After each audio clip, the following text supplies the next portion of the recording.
যে আমরা নির্বাচনের অপেক্ষায় আছি এবং নির্বাচনের মাধ্যমে একটা নির্বাচিত সরকার না আসা পর্যন্ত এগুলো বাস্তবায়ন করা সম্ভব না। এগুলোর কোনো অনির্বাচিত সরকারের পক্ষে করা সম্ভব না। এগুলো জনগণের সমর্থন ব্যতীত সম্ভব না।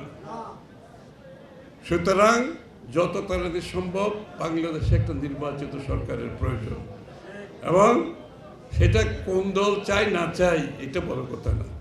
গণতন্ত্রের প্রত্যাশায় বাংলাদেশের মানুষ আছে। আর কোনো কিছু কথা বললে আমরা দেশের মধ্যে বললেই ভালো, দেশের বাইরে গিয়ে বেশি কথা না বলে দেশের ভিতরে বললে, কারণ এটা তো বাংলাদেশের সমস্যা, এই সমস্যার বাইরে গিয়ে বলতে কোনো লাভ হবে না।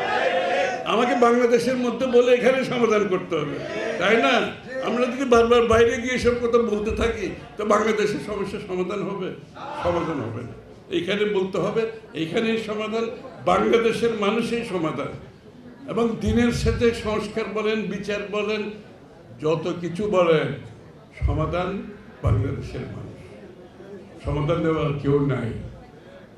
সমাধান দেওয়ার দ্বিতীয় কোনো অস্ত্র নাই, একটাই অস্ত্র বাংলাদেশের জন্য।